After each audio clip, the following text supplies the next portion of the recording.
Donc, je vais partir, mais dans une interprétation particulière de cette brochure. Donc, je vous ai envoyé le lien parce qu'elle est entièrement et facilement accessible sur le site du CADTM. Et d'une certaine manière, ceci qui est une ligne du temps qui est au centre de la brochure et peut être un élément utile. Mais comme je l'ai indiqué dans le message envoyé ce matin, cette brochure, en fait, se termine au début de l'année 2016. Et donc, la ligne du temps se termine en 2016 également. Et donc, on est en train de préparer avec Pablo et Thérèse le complément à cette brochure pour une réédition, et donc où on abordera la période de 2016 à aujourd'hui, que je vais essayer de présenter, mais j'ai fait une première tentative ce matin. Je ne sais pas si vous avez eu le temps de lire le message que j'ai envoyé, un peu de résumer ce qui s'était passé depuis 2016. Mais c'est un très court résumé. Alors, maintenant, je commence avec la création du CADTM. Le CADTM est créé en mars 1990. Je vais parler à la belge et pas à la française. Et il est quelque part, il s'inscrit vraiment dans la crise de la dette du tiers-monde de 1900, qui explose en 1982 au Mexique. Mais il est également, et ce n'est pas par hasard que c'est notamment plusieurs Liégeois qui créent ce comité avec des Anversois, c'est que c'est passé évidemment plus inaperçu. Il y a eu une crise de la dette au nord et notamment en Belgique, et ça a affecté fortement deux villes, la ville de Liège et la ville d'Anvers, qui ont été en 82-83 confrontées à un programme d'ajustement structurel, avec exactement le même type de mesures que ce qui était imposé dans les pays du tiers-monde.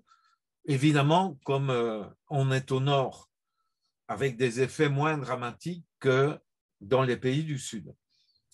Mais donc, les militants et militantes qui ont créé le CADTM en Belgique en 1990 avaient vécu des mobilisations très importantes à Liège et à Anvers contre ces plans d'ajustement et avaient participé à un audit de la dette de nos deux villes et avaient ressenti profondément le lien qui existait entre la crise de la dette du tiers-monde, les mobilisations qu'elle provoquait et les crises de la dette dans nos deux entités. On était des militants internationalistes convaincus, on avait été solidaires du peuple polonais qui s'était soulevé en 1980 et avait créé un énorme syndicat, Solidarność, de 10 millions de syndiqués. On avait été solidaires des mobilisations des mineurs britanniques contre Thatcher en 1985, contre la fermeture et la privatisation, enfin la fermeture des mines britanniques. On avait aussi été très mobilisés par l'expérience de la révolution sandiniste qui avait été victorieuse en 1979 au Nicaragua. Et par exemple, Brigitte, qui est ici présente, enfin en ligne, a participé avec moi, mais aussi avec Denise Coman, fondatrice du CADTM, et Jos Gudden, fondateur du CADTM, à des brigades de travail volontaire pour aller soutenir une organisation paysanne au au Nicaragua sandiniste au cours des années 1980. Et donc, on était aussi très sensible à des appels comme celui de Fidel Castro, qui a essayé de convaincre les autres dirigeants latino-américains de constituer un front pour le non-paiement de la dette et qui a convoqué toute une série de conférences internationales à partir de 1985.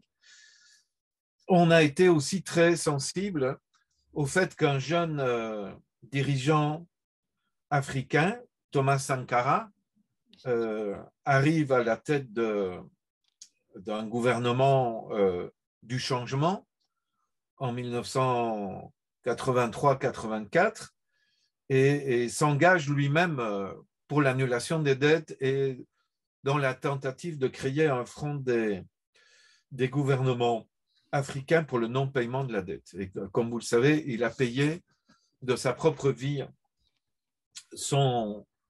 sa volonté de changement et son appel à ne pas payer la dette puisqu'il a été assassiné en octobre 1987. Et donc, c'est un peu ce creusot des années 80 avec crise de la dette du tiers-monde et crise de la dette au nord et notamment vécue directement à Liège et à Anvers, qui nous a convaincus de créer le CADTM.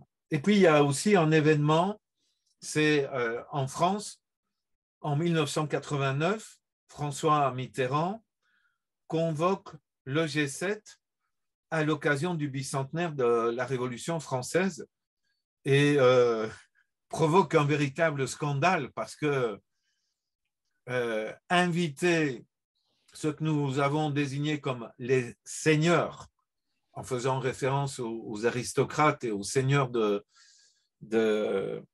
qui dominaient le régime français, et on a écrit seigneur, S-E-I, et puis Nieur, mais aussi seigneur, S-A-I-G-N-E-U-R-S.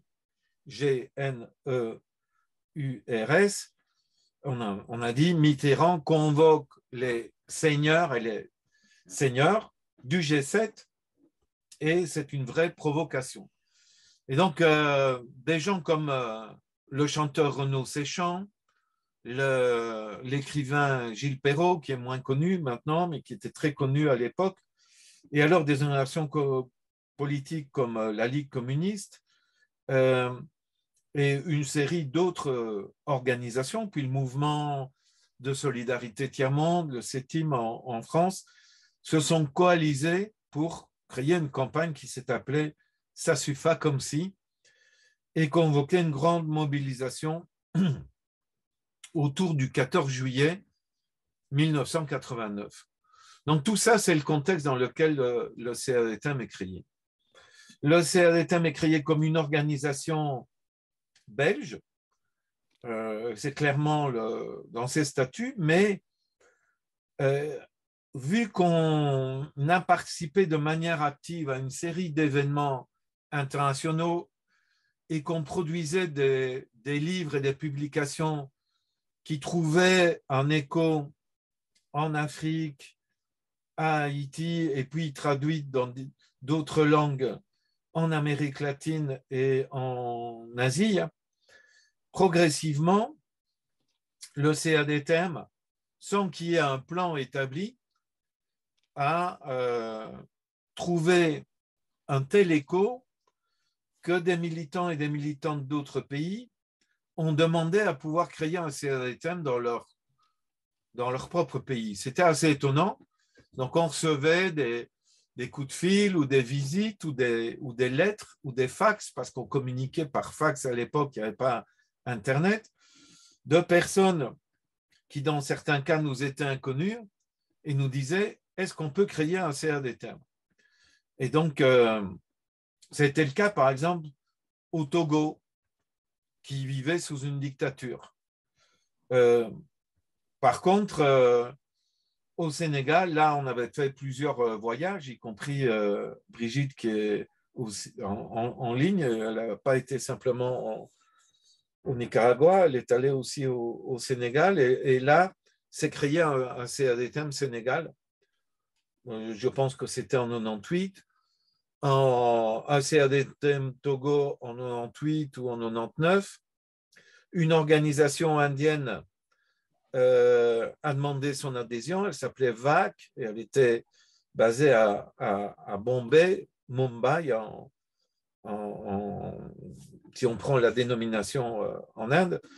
Et aussi un CADTM au Venezuela, même avant l'élection de Chavez.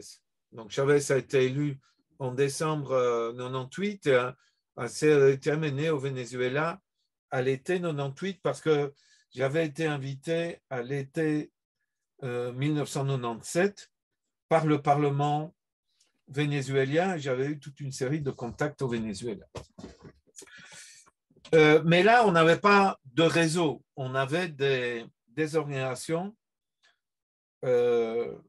se proclamant elles-mêmes soit CADTM, soit en lien avec le CADTM Belgique. Et la première assemblée mondiale date de 2003. Elle a lieu à Genève et elle s'est réunie quand on a co-organisé une mobilisation contre le G7. J'ai parlé du G7 de 1987 à l'invitation de François Mitterrand en France. Donc le G7, il y a les États-Unis, il y a le Canada, il y a l'Italie, il y a l'Allemagne, il y a le Japon, la Grande-Bretagne, qui avec la France, constitue le G7. Et en 2003, il y avait une réunion importante du G7 et nous avons convoqué avec d'autres une grande mobilisation. Je vais revenir sur d'autres années, mais je suis maintenant dans une présentation de l'évolution, de la création et de l'évolution du réseau CADTM jusqu'à aujourd'hui, et puis je repartirai dans le passé, dans l'arbre généalogique du CADTM. Mais donc en 2003, il y a la première Assemblée mondiale, elle a lieu à Genève, il y a des délégués de plusieurs pays d'Afrique, d'Amérique latine, il y a des délégués non seulement du Venezuela, mais de Colombie. Il y a des délégués d'Asie. Et donc là, le réseau international est créé pour la première fois. Cette année-là aussi, en 2003, et j'y reviendrai, le CADTM, au cours d'une réunion qui a lieu aussi à Genève, met en avant l'audit citoyen des dettes comme un élément absolument central de la stratégie pour l'annulation des dettes. J'y reviendrai, mais je le mentionne parce que c'est aussi 2003. En 2008, il y a une assemblée mondiale du réseau du CADTM qui a lieu à Liège. Et là, alors qu'on avait connu un important développement, on se dit, finalement, la mission accomplie par le CADTM Belgique pour lancer un processus qui a abouti à la création du réseau,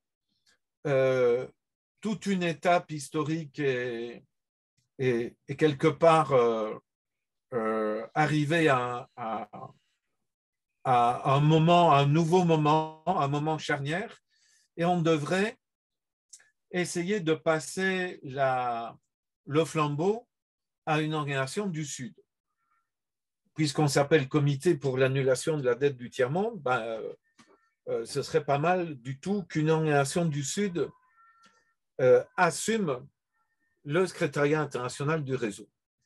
Et à cette assemblée, le ATTAC CADTM Maroc, qui s'était créé en 2000, dit oui, bonne idée, nous sommes candidats à reprendre le secrétariat international.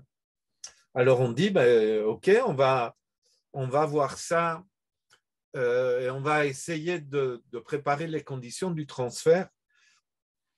Et donc on met en place une série d'éléments pour essayer de réaliser ce transfert intégralement. Et au bout de 2 ans, on se dit qu'il faut faire un bilan avant l'Assemblée mondiale suivante, et on demande à une experte externe, Françoise Mulfinger, qui a produit un rapport que vous pouvez trouver sur le site, de se rendre au Maroc et de voir si effectivement les conditions sont réunies. Elle produit un rapport et elle dit, écoutez, ça paraît hasardeux de carrément transférer le secrétariat du réseau de la Belgique vers le Maroc. Il faudrait plutôt créer un secrétariat international partagé entre le CADTM Belgique et le CADTM Maroc. Alors se réunit au Maroc une assemblée mondiale en 2013, et là, sur la base de son rapport et de toute une série d'interventions de membres du réseau, on décide effectivement de créer un secrétariat international partagé. Il se met en place. On établit une répartition des tâches entre attaque CADTM Maroc et CADTM Belgique, et on démarre un fonctionnement de secrétariat international partagé. On se réunit alors en 2016 en Assemblée mondiale à Tunis, alors qu'il y avait eu plusieurs réunions du Forum social mondial dont je vais parler. Et là, on trouve que le bilan du secrétariat international partagé est tout à fait positif et que ça vaut la peine de continuer. Et en 2016, il est dit la prochaine Assemblée mondiale aura lieu dans 5 ans. Et on a eu dès lors une Assemblée mondiale du réseau qui s'est tenue à Dakar en novembre 2021. Donc vous voyez que je me rapproche de 2022. Là, on a tiré aussi un bilan positif du fonctionnement du secrétariat international partagé, et on a décidé de poursuivre jusqu'à la prochaine Assemblée mondiale. Donc, on a un secrétariat international partagé entre attaque CADTM Maroc et CADTM Belgique qui est prolongé jusqu'à la prochaine Assemblée mondiale qui se tiendra en 2026. Si j'ai parlé de ça aussi, c'est parce que Omar était censé justement présenter cela avec moi, mais comme je vous l'ai dit, il est en route pour Liège. Dire aussi que en 2013, on a créé un conseil international du CADTM, qui est une instance qui inclut le secrétariat international partagé, mais y ajoute des délégués d'Amérique latine, d'Asie et d'Afrique subsaharienne. Et là, le Conseil international, vous pourrez trouver la définition de son rôle dans la charte de fonctionnement du CADTM que vous trouvez sur le site du CADTM. Il y a donc une réunion annuelle du Conseil international, mais à cause de la pandémie, depuis 2020, en 2020, on a dû se réunir en virtuel, et en 2021, comme il y a eu l'Assemblée mondiale du réseau, elle a été préparée par le Conseil international en virtuel, et puis on a eu l'Assemblée physiquement à Dakar. Et donc, c'est certainement au cours de l'année 2022 qu'il faudra voir comment tenir une réunion physique du Conseil international du CADTM. Ça, c'est pour le réseau CADTM. Et là, pour dire brièvement, le réseau est un réseau horizontal. Il y a 39 organisations qui sont membres du réseau et elles sont présentes dans 33 pays. S'il y a 39 organisations pour 33 pays, ça veut dire que dans certains pays, il y a plus d'une organisation qui est membre du CADTM. C'est par exemple le cas en République démocratique du Congo. Il y a de telles distances entre les différentes régions de la RDC. Il y a plus de 1600 kilomètres entre Kinshasa et Lubumbashi et il n'y a pas de route. C'est par avion qu'on communique entre Kinshasa et Lubumbashi et donc il y a une organisation à Kinshasa, il y en a une autre dans le Bas-Congo, il y en a une dans le Shaba, l'ancien Katonga, donc à Lubumbashi, et il y a une organisation à Mbuji-Mayi au milieu de la RDC, dans la province du Kasaï. Donc, dans certains pays, il y a plusieurs organisations, mais en général, il y en a une par pays. Donc, il y a 39 organisations et présentes dans 33 pays. La plus forte représentation du CADTM, c'est en Afrique. Afrique du Nord et Afrique subsaharienne. Il y a 16 organisations, donc près de la moitié, enfin un peu moins de la moitié des organisations et des pays dans lesquels on est présent, c'est l'Afrique, Afrique du Nord, Afrique subsaharienne. C'est un réseau horizontal, il n'y a pas une direction. Le secrétariat international est élu au moment de l'Assemblée mondiale, et donc j'ai expliqué, il est ou non prolongé dans son mandat. Et alors, ce qu'il fait, le secrétariat international, c'est faire en sorte qu'on puisse maintenir le site du CADTM, le site principal qui est en 4 langues, et ça, c'est le CADTM Belgique qui en est responsable, et aidé par le CADTM France, en particulier Yvette Kolikowski de Nîmes, qui assure un rôle très important pour maintenir la structure du site du CADTM. Et alors, il y a Attaque CADTM Maroc qui a en charge le site en arabe. Et puis, on a un site en grec, un site en allemand et un site en italien, mais qui sont d'une portée beaucoup plus petite que les sites qui existent en français, anglais, espagnol, portugais, gérés par le CADTM Belgique, et le site en arabe géré par Attaque CADTM Maroc. Pour vous donner une idée, du côté du site en 4 langues, sous la responsabilité du CADTM Belgique, on a plus de 200 000 visites par mois. Donc, en général, une moyenne d'un peu plus de 6 000 visites par jour, et quelquefois, on atteint 12 à 13 000 visites par jour pour différentes raisons. Le CADTM Belgique s'occupe des publications en français, en espagnol, en portugais et en anglais. Et le Attaque CADTM Maroc s'occupe des publications en arabe, et il y a de nombreuses publications imprimées en arabe réalisées par Attaque CADTM Maroc. Donc ça, c'est notamment une des missions du secrétariat international partagé, les éditions en ligne et les éditions imprimées de publications. On est aussi en charge de réunir les conditions pour tenir l'Assemblée mondiale, pour tenir le Conseil international. Et puis, il y a des structures régionales. Il y a une coordination pour le CADTM Amérique latine et Caraïbes. Il y a une coordination pour le CADTM Afrique.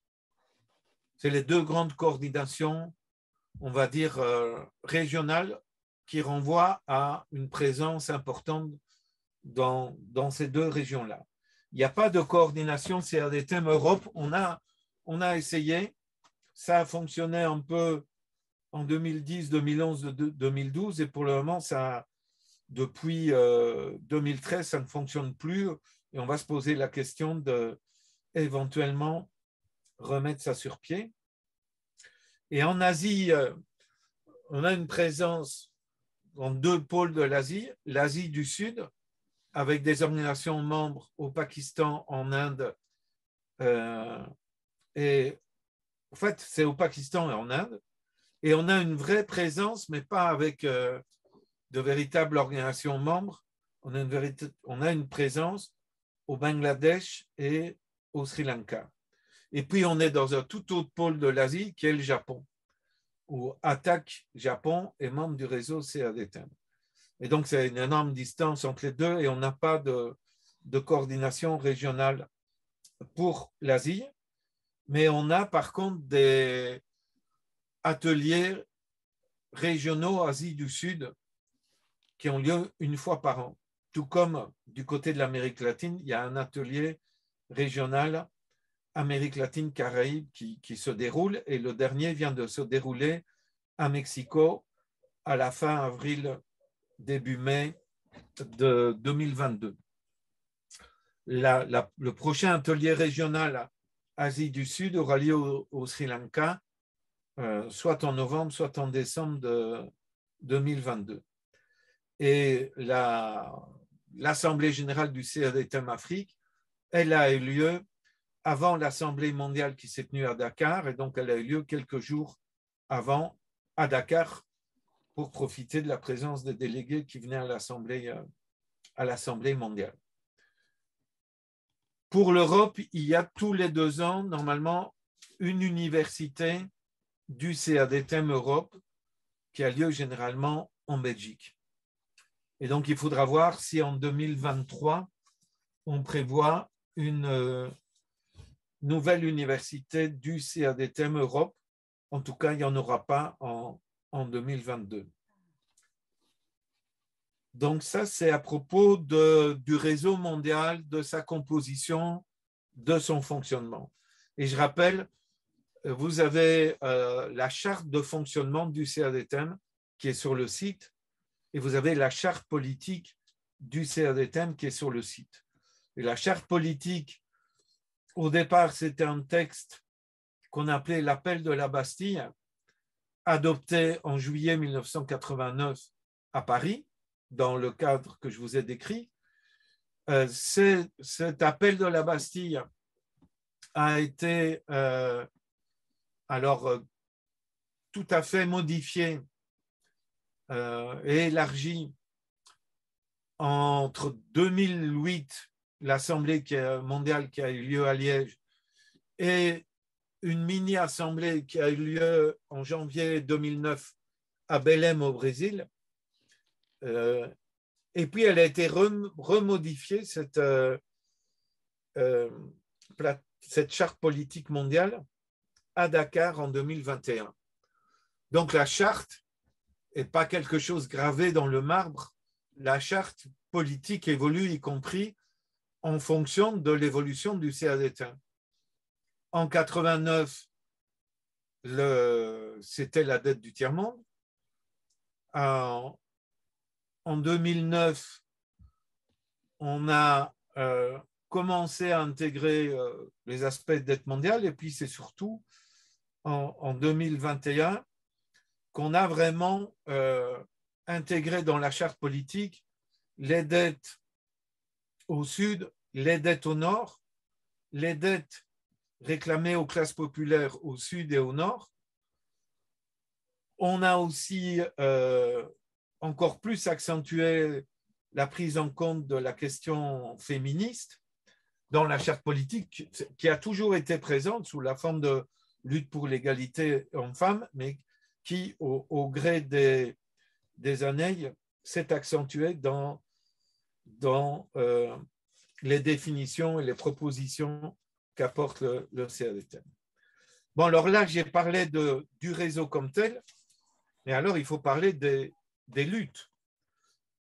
Et là, si je reviens à l'historique du CADTM, j'avais indiqué une série de luttes des années 80 avec des actions de solidarité internationaliste. J'en viens maintenant aux années 90. Le CADTM existe à partir de mars 1990 et il va participer à une série d'actions, notamment en 1900. Bon, là, vraiment, la ligne du temps de cette brochure est utile, même indispensable. Donc, il y a toute une série de moments, mais je vais prendre les grands moments. 1994, la Banque mondiale et le FMI fêtent leurs 50 années d'existence à Madrid, et avec une série de mouvements espagnols et de mouvements de l'ensemble de la planète, on convoque un contre-sommet à Madrid, où il y a 20 à 30 000 personnes, et le CADTM Belgique, puisque le réseau n'existait pas encore, co-organise ce contre-sommet où il y a donc toute une série de conférences et une grande manifestation contre la Banque mondiale et le Fonds monétaire international. Cette année-là, c'est aussi le surgissement de la rébellion zapatiste au Chiapas, au Mexique. Et le CADTM s'y rend. Moi, je m'y suis rendu à la première grande réunion publique convoquée par les zapatistes. C'était en juillet 94, en plein cœur de la forêt La Candona, en juillet 1994. En 96, il y a une deuxième rencontre convoquée par les zapatistes, et là, on a une délégation de 7 ou 8 membres du CADTM. En 97, le CADTM, sachant qu'il y a le G7 qui va se réunir, pardon, en 96, sachant que, je regarde,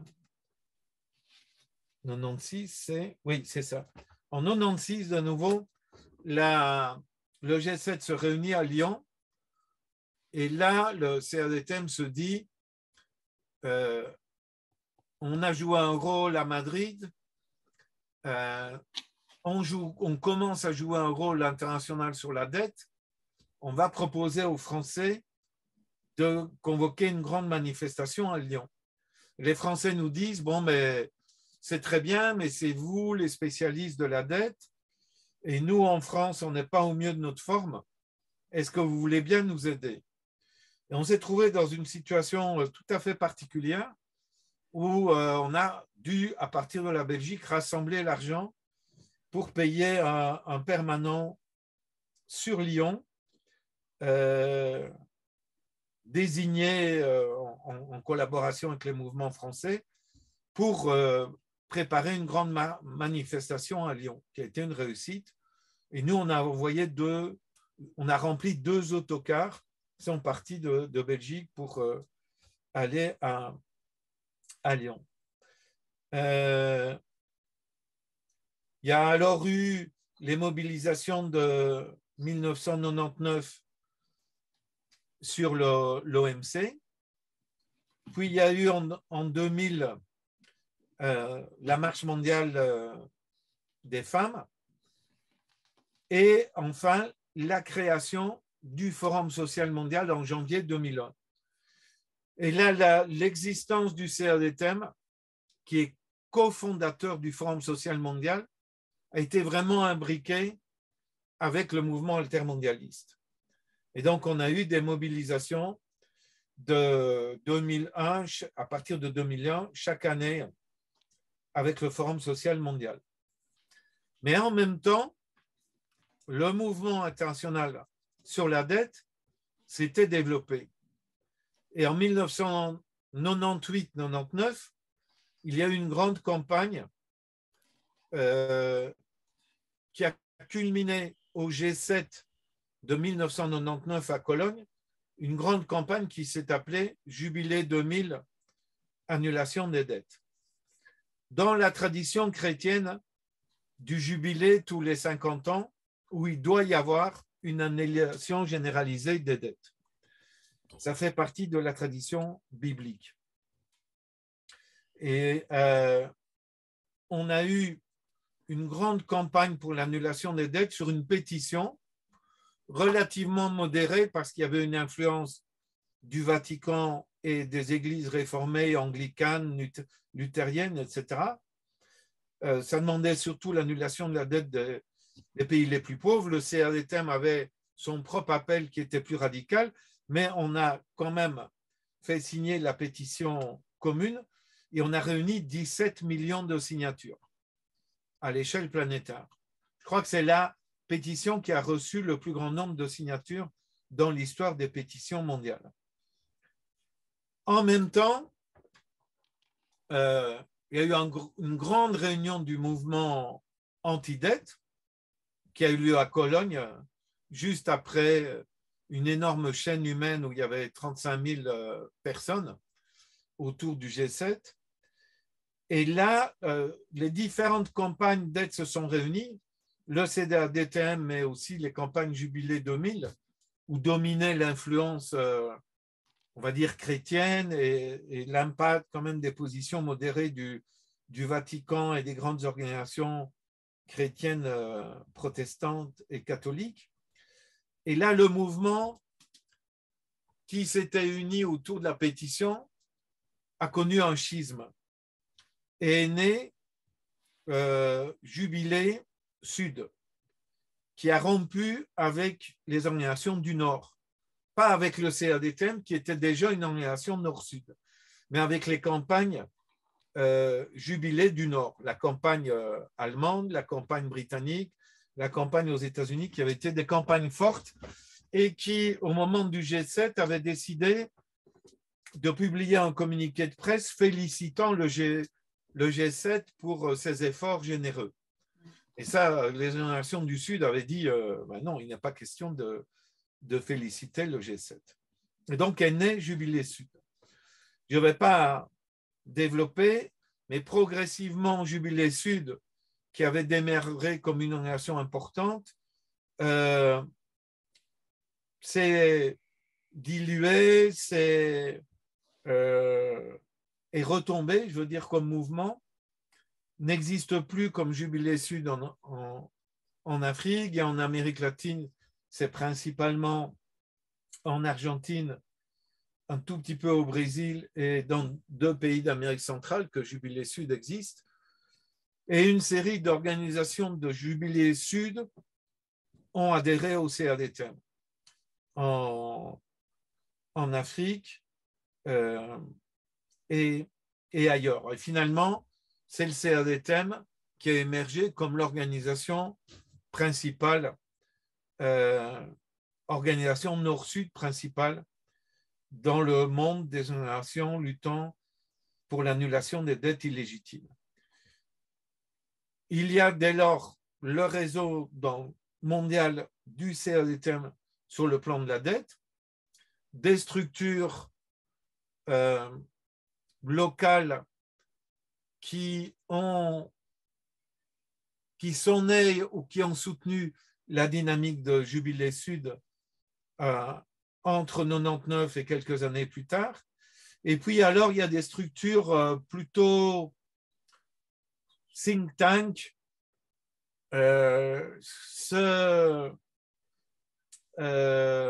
spécialisant dans le lobbying, donc dans les contacts, les dialogues, la tentative d'influencer les grandes institutions liées à la dette, et ça, elle s'appelle Eurodat en Europe, et donc c'est une structure ONG basée à Bruxelles, mais de type think tank, donc groupe d'influence, et nous collaborons avec eux, donc Eurodat.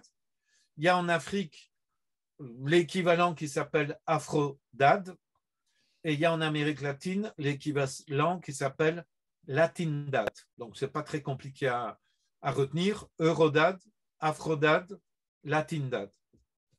Et nous collaborons avec ces 3 organisations, mais elles ne sont pas de la même nature que le CADTM. Aujourd'hui, je vais m'arrêter là pour avoir la partie discussion, on pourra discuter stratégie, proposition, etc. Aujourd'hui, donc le CADTM vient de connaître des développements assez importants.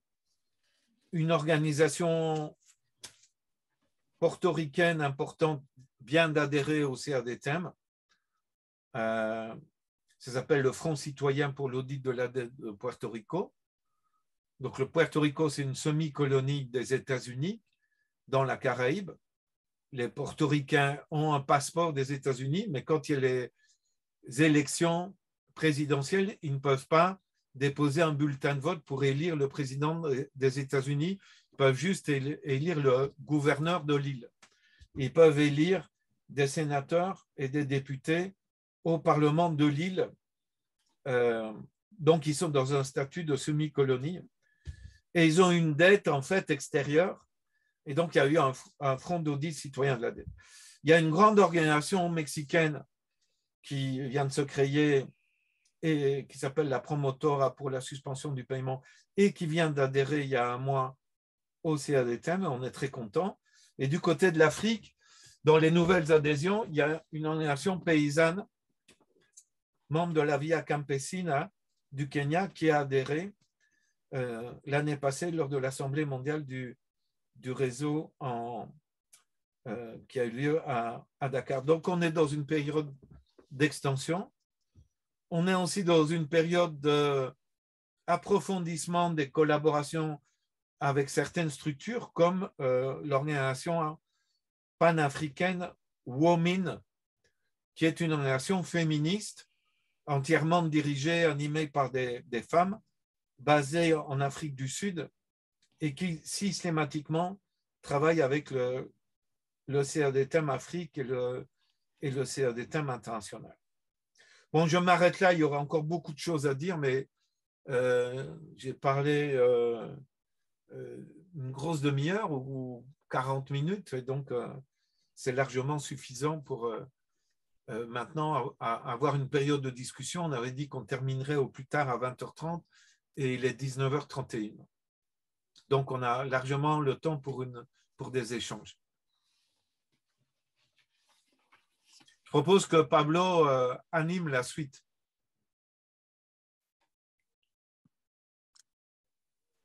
Ok. Bah, du coup, ouais, c'était super intéressant.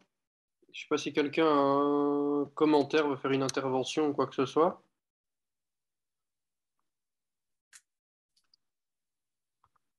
Non. Il y a Yvonne de Mbujimai, donc de la province du Kasaï. Je vois qu'elle vient de... Enfin, je ne sais pas quand elle nous a rejoint, mais je vois qu'elle est présente. Bonjour Yvonne, tu nous entends? Oui, bonjour. Bonjour tout le monde. Je vous suis. Tu peux mettre ta caméra qu'on te voit un instant? Je mets, bon... Pas la lumière, je mets...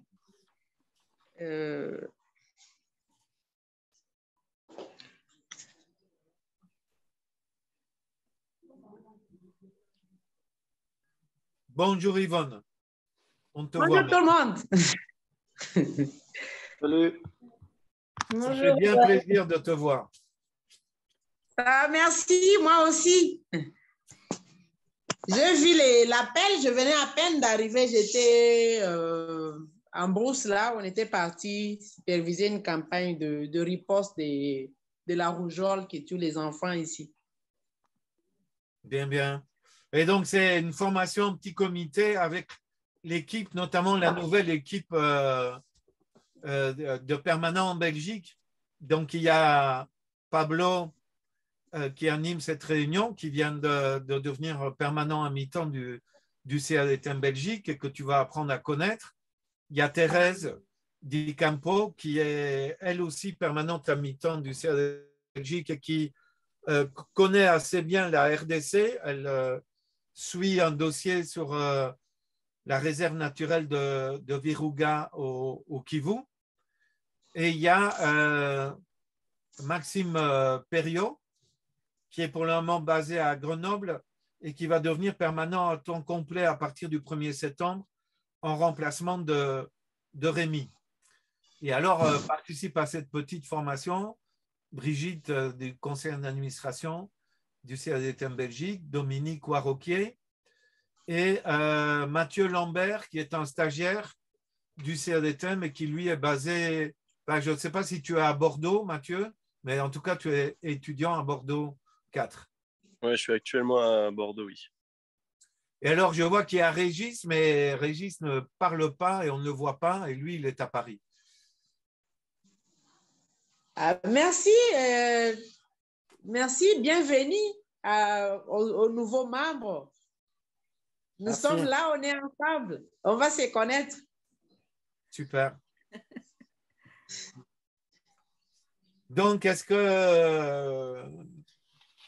Mais Pablo, tu as sûrement un commentaire à faire parce que justement, tu m'avais posé des questions sur ce qui s'est passé depuis 2015 et j'ai absolument pas parlé de l'audit de l'Équateur et de l'audit de la Grèce parce qu'il y aura une séance particulière là-dessus. Hein. Donc, c'est pour ça que je n'ai pas pris du temps, surtout que j'avais déjà suffisamment parlé, quoi.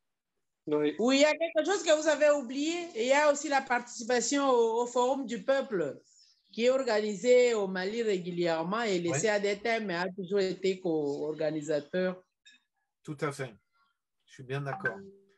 Oui, oui. Donc, à partir du début des années 2000, d'ailleurs, à Ségou, ont été organisés, notamment par la structure du CADTM au Mali, la CAD Mali, un forum des peuples avec des délégués de toute l'Afrique. Et on pourrait aussi parler de l'université du CADTM Afrique, en particulier du CADTM Afrique centrale, qui a eu lieu à Kinshasa en fin octobre 2021, avant l'Assemblée mondiale qui a eu lieu à Dakar. Et du travail avec toutes les femmes. Ben, Yvonne, si tu veux dire un mot sur l'université qui a eu lieu à Kinshasa, vas-y.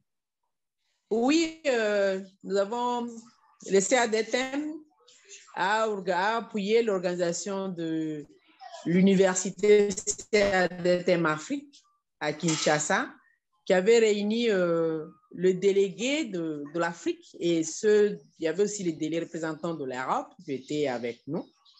Et c'était notre réseau, le NAD Inikin, donc c'est un réseau qui est composé des assistants de l'université, des étudiants qui sont actifs aussi, qui font partie des 4 organisations du CADTM.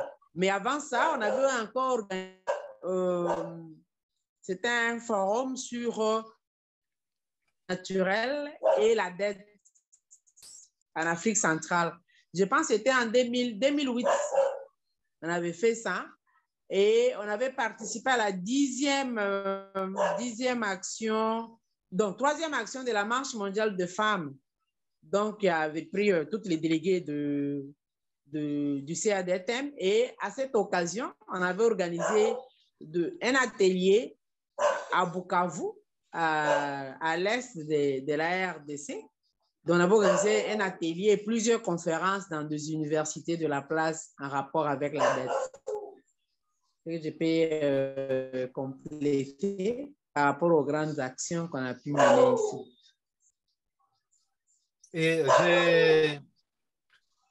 dans la description, pour compléter la description du fonctionnement du CADTM, il faut indiquer qu'il y a une structure des femmes qui s'appelle le collectif des luttes féministes, qui est en fait une coordination des femmes du CADTM Afrique qui assurent et font le maximum pour que l'action et la place des femmes soient au centre des préoccupations du CADTM et de son action, et que la parité se concrétise le plus vite possible. Et c'est sur la base du très bon fonctionnement de la coordination des luttes féministes du côté africain que lors de l'Assemblée mondiale, il y a une recommandation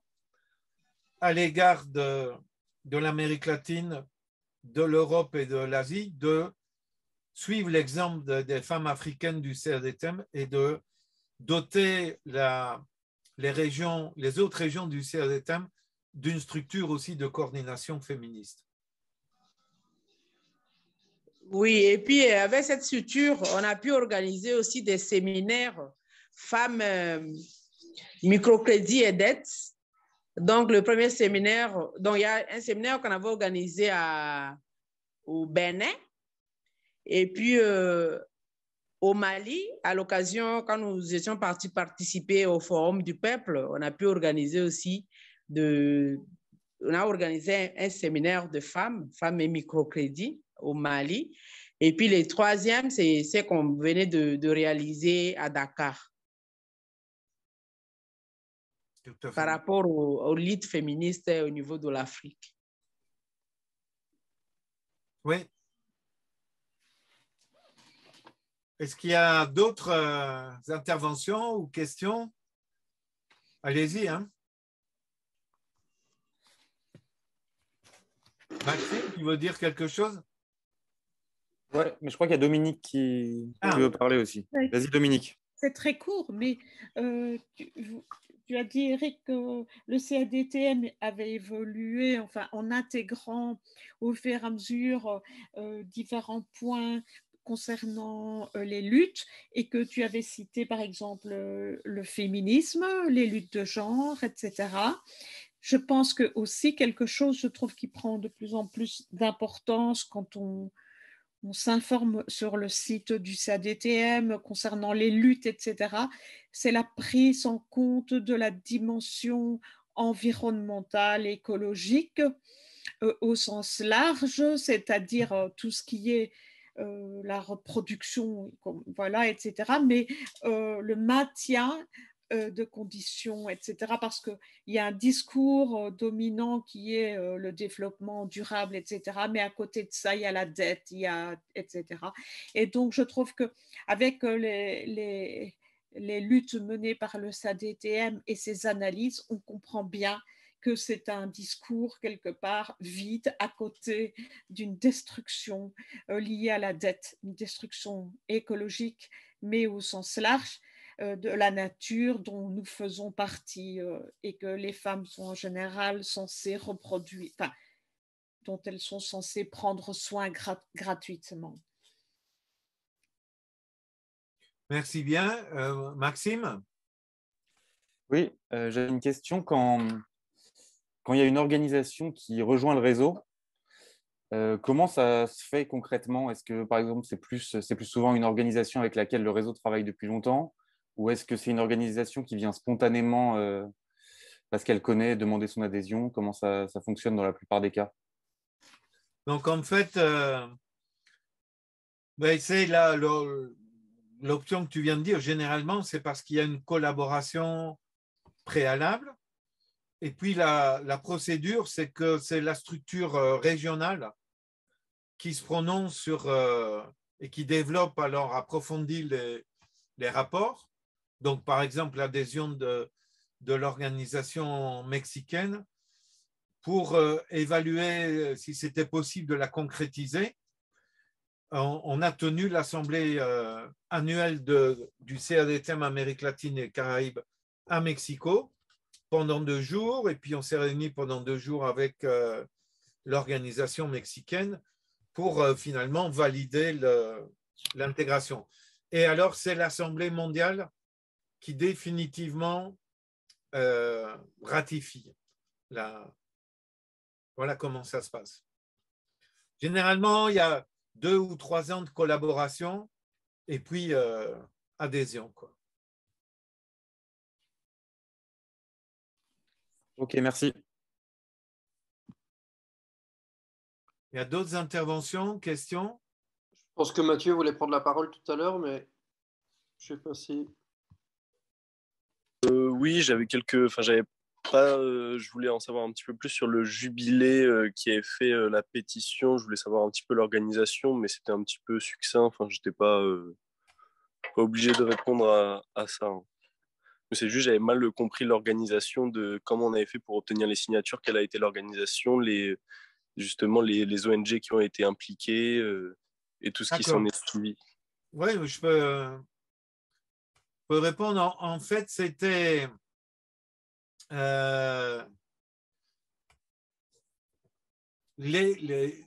si on a réussi à avoir 17 millions de signatures, c'est parce qu'il y a eu un soutien important, il faut le dire clairement, du pape et de la hiérarchie de l'Église anglicane en Grande-Bretagne et de l'Église luthérienne en Allemagne. C'est aussi ça qui a fait que le contenu a été assez modéré, demander l'annulation des dettes des pays les plus pauvres et pas du Sud global dans son ensemble. Et donc, à partir du moment où ces grandes organisations chrétiennes se sont mises en mouvement, ben, tu sais, en France, il y a la structure qui s'appelle Caritas et il y a le CCFD, le Comité catholique de lutte contre la faim et pour le développement. C'est des grosses structures qui, y compris, collectent des signatures à la sortie des églises. Bon, maintenant, il n'y a plus grand monde qui va à l'église, hein. Mais on était, il y a 23 ans, il y avait un peu plus de monde qu'aujourd'hui. Et donc, ça a joué un rôle dans la collecte des signatures, il faut le reconnaître. Nous, on a mobilisé, c'est certain, on a recueilli pas mal de signatures, mais sans la participation de ces très grosses structures, on n'aurait pas réuni les 17 millions de signatures.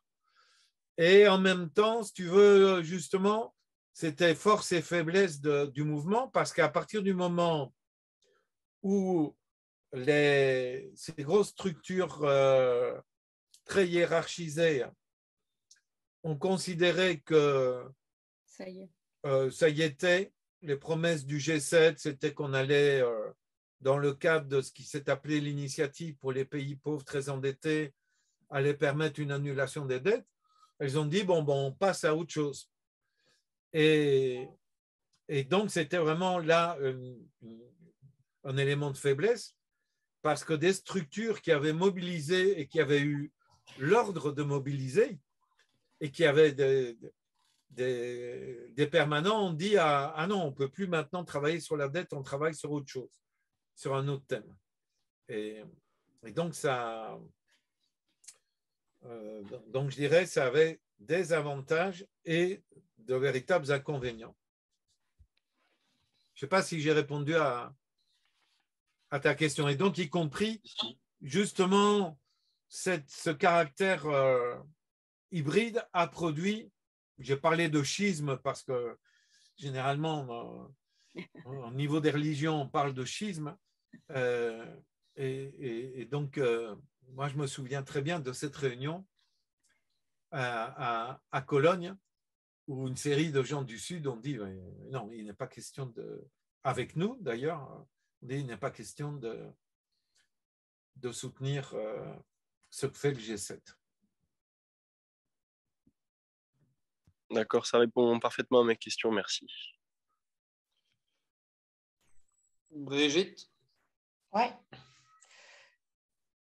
Pour moi, il y a eu un moment quand même très important dans l'évolution du CADTM qui a été, et je ne sais pas le situer au niveau des dates parce que je n'ai pas la tête d'Éric, mais pour moi, ça a été très important dans toute la réflexion. C'est le passage à l'analyse plus approfondie des différents types de dettes et au point de vue plus juridique. Il y avait moyen, juridiquement, en s'appuyant sur historiquement des lois passées, etc. Enfin bon, là, je suppose que vous êtes déjà tous un petit peu, mais Éric peut peut-être revenir dessus.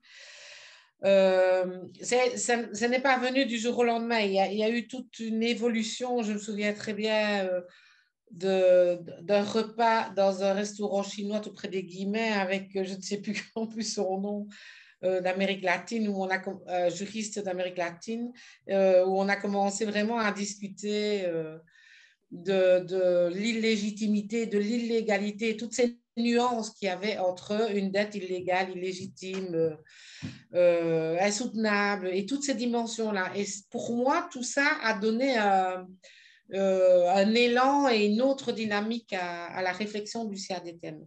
Et aussi, ça m'a permis, moi, autour de moi, dans mon boulot et les gens que je fréquentais, de donner une dimension plus crédible, je dirais, aussi, d'ouvrir des portes sur le possible, parce qu'annuler les dettes comme ça dans l'absolu, ouais, mais enfin non, une dette ça se paye, eh bien non, une dette ça ne se paye pas nécessairement. Et pourquoi? Ben parce qu'il y a des possibilités. Et quand on a commencé à développer tout cet aspect-là, j'ai trouvé qu'on devenait plus crédible dans le monde plus populaire, voilà. Plus populaire, mais dans le sens très correct du terme. Et donc, pour moi, c'est important, cette phase-là. Je ne sais pas la resituer sur ta ligne du temps. Elle n'apparaît pas, en fait. Et elle devrait apparaître. Si vous retravaillez la brochure, je pense que c'est vraiment un élément très important. Parce que là, on peut commencer à s'appuyer sur des textes et sur des réalités sociales qui permettent de dire, ben oui, effectivement, ben oui, non, on ne devrait pas, quoi. Et donc, le fait de dire maintenant, d'ailleurs, dans le changement de nom, annulation des dettes illégitimes, là, ça devient quelque chose de possible. Voilà.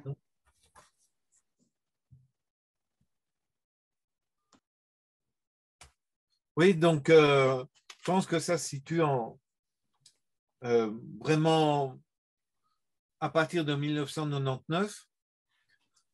Bon, dès le début, on a parlé de dette odieuse parce qu'on connaissait l'existence de la doctrine de la dette odieuse, mais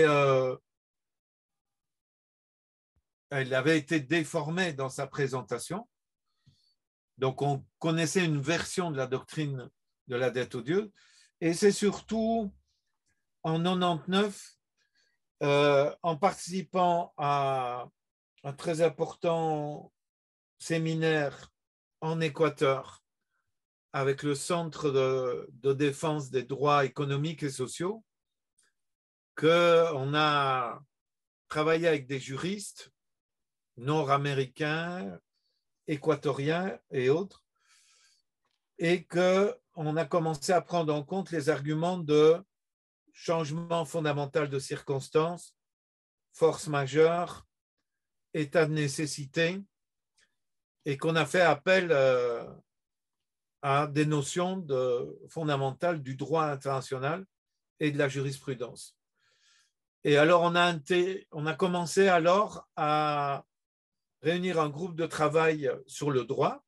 C'est dommage que Virginie ne soit pas avec nous parce qu'elle a participé dès le début, alors à partir de 99-2000, au groupe de travail sur le droit. Et on a commencé à réunir des séminaires sur le droit et la dette. On a fait plusieurs séminaires à Bruxelles, à Amsterdam. Puis on a réussi à ce que ce soit au Sénat belge. Donc on était invité par des sénateurs et on faisait venir des juristes de différents pays. On va continuer d'ailleurs. Et alors on a intégré dans l'équipe du CADTM un juriste paraguayen, Hugo Ruiz Diaz Balbuena, qui faisait son doctorat à l'Université catholique de Louvain. Et donc, effectivement, je pense qu'on a acquis une solide argumentation et en intégrant des personnes comme Myriam Bourgi, puis Renaud Vivien, à partir de 2005-2006, on a encore renforcé notre capacité à argumenter sur le droit. Et Renaud Vivien n'est plus permanent du CADTM, maintenant il est entré des fraternités, mais on travaille très étroitement, et notamment la juriste actuelle du CADTM, c'est Anaïs Carton, travaille étroitement avec Renaud Vivien sur les questions de droit, et on prépare un important séminaire sur notre interprétation de la dette odieuse, et ce séminaire aura lieu en 2023.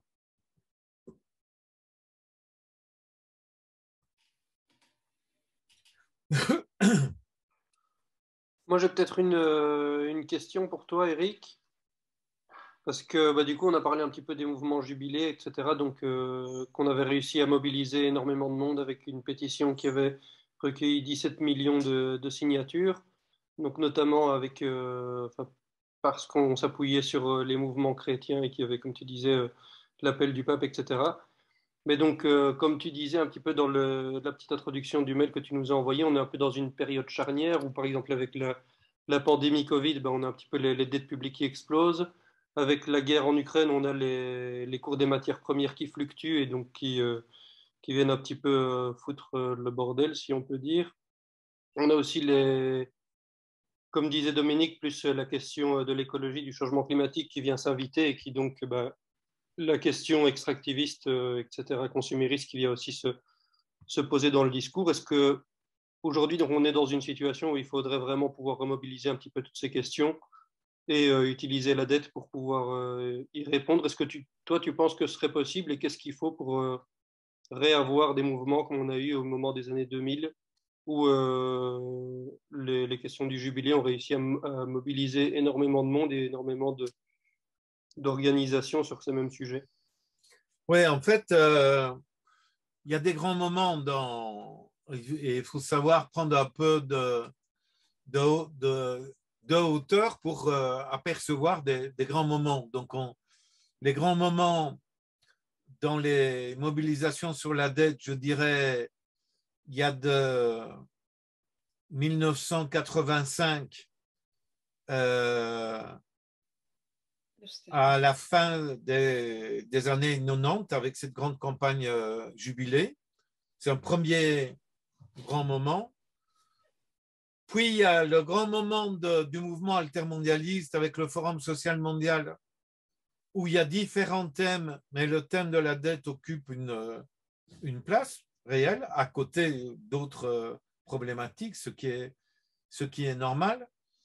Et la dette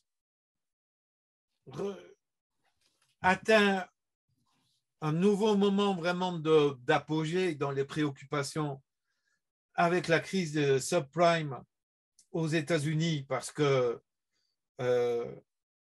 aux États-Unis, en Espagne et dans d'autres pays, des millions de familles sont expulsées de leur logement pour des problèmes de dette hypothécaire abusive.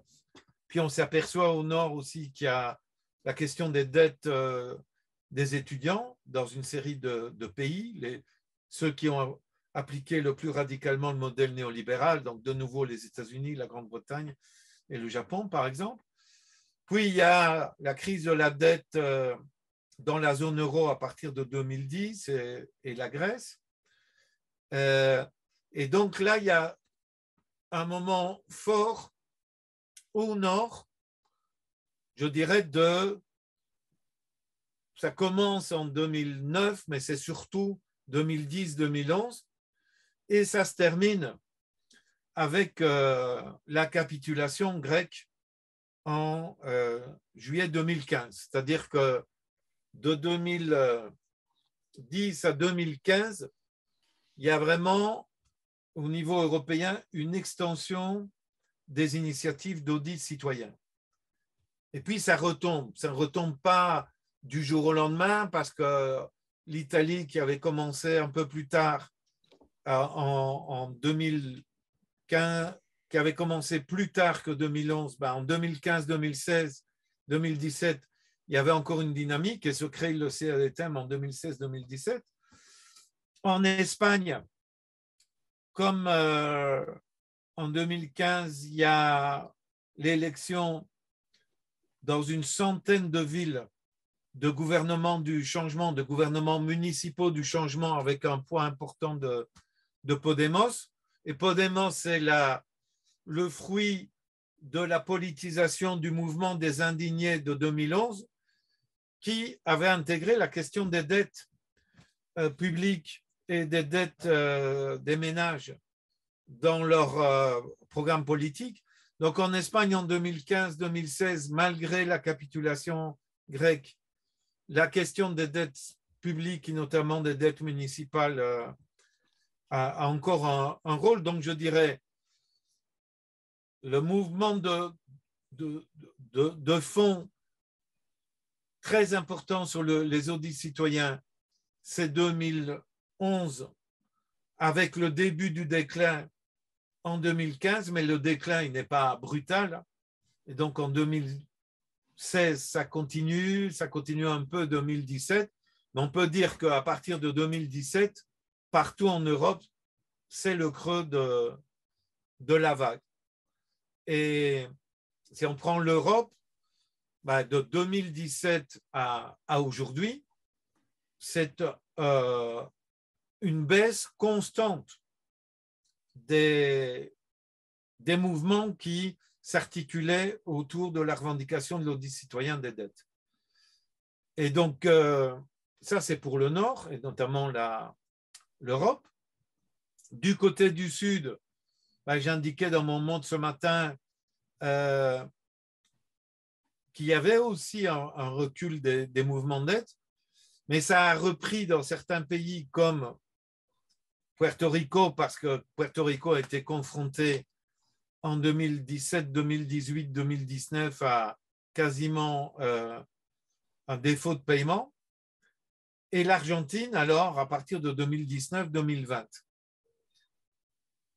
Une seconde, je vais aller ouvrir la porte, je crois que Omar est arrivé. Donc, ça va me prendre une minute là d'aller ouvrir la porte.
Je ne sais pas si vous avez continué la discussion ou si vous attendiez. On t'attendait. OK. Et ce n'était pas Omar, ça m'étonnait aussi qu'il puisse arriver si tôt. C'est un voisin pour que je signe une pétition. Donc, et c'est très bien. Donc, c'est rare dans le quartier. Bon, et donc, je pense donc qu'il y a de 2011, 2015, 16, 17 en Europe des mouvements, mais déjà le recul s'amorce avec la capitulation de juillet 2015 et on est vraiment dans le creux de la vague des structures qui s'étaient créées. L'audit citoyen de la dette en France, l'audit ACID en Belgique, la plateforme d'audit citoyen en Espagne, l'initiative pour un audit citoyen en Grèce, tout ça est mort, il faut le reconnaître. Et donc, ça c'est pour la situation en Europe. Pour la situation dans le reste du monde, il y a un redémarrage dans quelques pays qui sont confrontés de plein fouet à un problème de dette, et ce n'est pas des pays mineurs. J'ai dit Puerto Rico, c'est l'Argentine. Et maintenant, mais vraiment depuis 2 mois, le Sri Lanka, où il y a d'énormes mobilisations populaires, ce qui a provoqué le renversement du gouvernement, la démission du gouvernement, et il y a une suspension totale de paiement.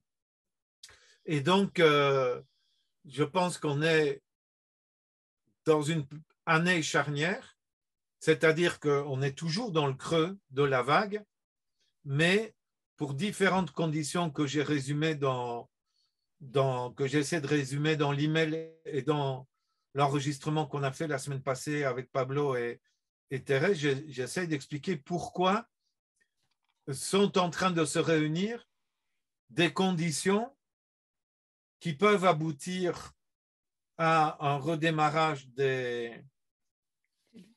sur une grande ampleur de la crise de la dette et du coup, des mobilisations sur la dette. Et donc, si on est dans une année charnière, donc on ne sait pas exactement quand on va passer à une autre phase, le fait de prendre le temps comme équipe du CADTM de se réapproprier toute une série de fondamentaux, y compris avec une équipe qui change, c'est une raison supplémentaire pour justement passer en revue notre histoire et reprendre toute une série de positions de fond.